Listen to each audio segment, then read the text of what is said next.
In karate, this space is called a dojo. It's where we come together to train.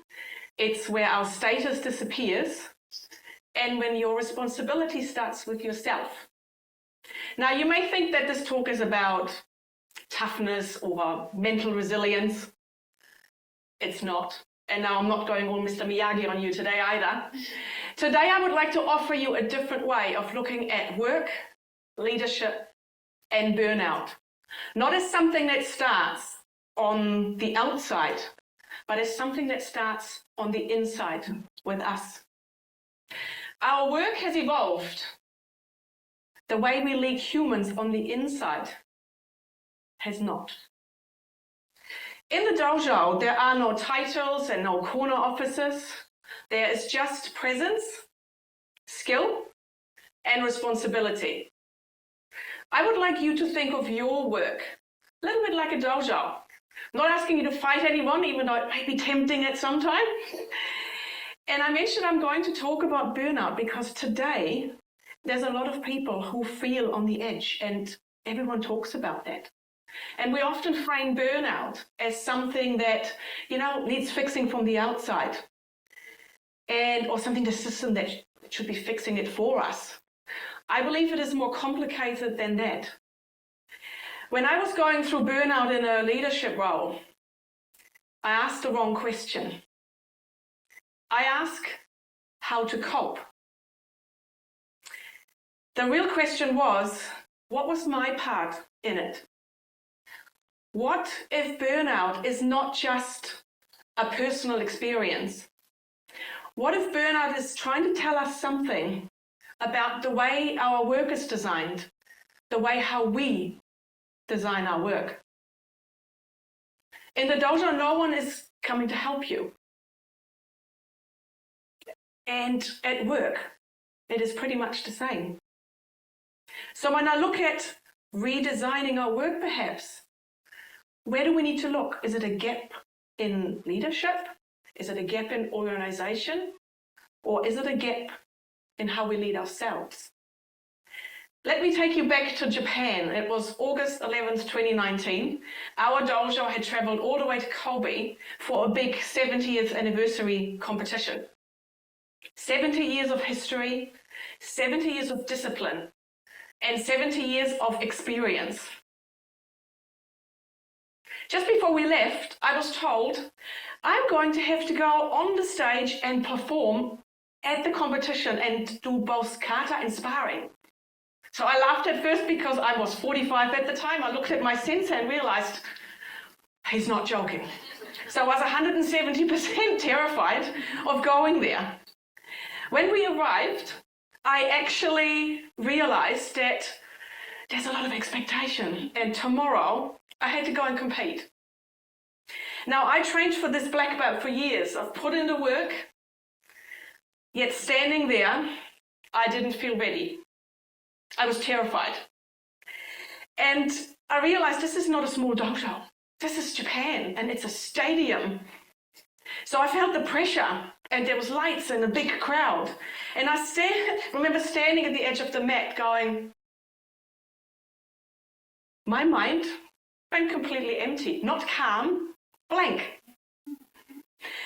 And I remember looking at myself and going, I don't think I can do this. But then something shifted. I stayed with myself and decided that the only thing I could do is to show up and fight the way I knew. So I got calm, and then I heard my name to step onto the mat, and it was all on. The bell rang, and the Japanese referees waving their arms around, yelling, and I just stayed in my zone and did my techniques, trying not to get hit, and I felt like forever. And when it was finished, I wandered off the stage, trying to get away, glad it was over, and then I heard my coach, hey, where do you think you're going? Come back here, you wander around. So I went back and you're going back in. So that's what I did. And then I won another round and another. And at the end of that day, I came second. I got silver. Now, what got me through that day was not courage. It wasn't pushing through fear. It was that in that moment, I basically just came back home to myself. I backed myself. And in karate, that term is often translated as the way of the empty hand, which you may not know. Now, that doesn't mean it is empty of skill or empty of strength. It is empty of ego.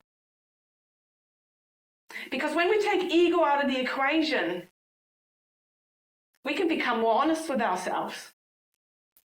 And when we become more honest with ourselves, we may have a different way of looking at the way we're working. So that honesty can give many of us a clue where we may not be showing up in an aligned way. I believe that the future of work is not going to be built by taking more performance out of already depleted people. And in Japan, I didn't rise to the occasion. I returned to the way I was trained to relate to myself under pressure because no one was coming to save me. Now, my training is built on 3 principles: love, respect, and obedience. Love is not a sentiment. In the dojo, it means that you are actually not injuring each other. You care for life, including your own. In the workplace, that means you're setting boundaries and you're saying no to overextension. You do self-care without an apology, and you can design your work around your strength. Respect. In the dojo, that means that the black belt adjusts to the beginner. We're going to tailor our power to the moment. In the workplace, I'd love to encourage leaders to actually remember what it was like to start, to listen without defensiveness, and to remember that it is not about dominance. Obedience does not mean submitting to authority. In the dojo, we bow because we choose to be there. And we are actually committing to our own standard.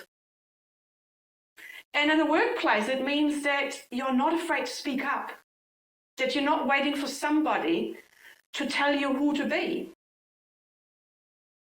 and that you are leading yourself before you lead others.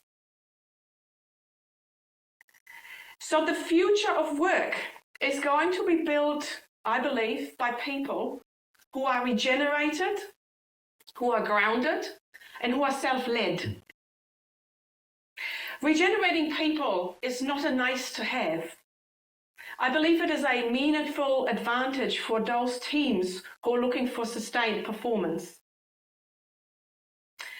Because in the dojo, no one is going to come to save you. Your work is a bit different, but no one is helping you there either. Not HR, not your manager, and not the economy. So I would like you to think of your work as a dojo and ask yourself, are you showing up as the sensei, as the CEO of your own life? Or are you waiting for somebody to rescue you? So I believe the future of leadership and work may have a lot to do with your self-responsibility. It is self-leadership. So here's my challenge to you.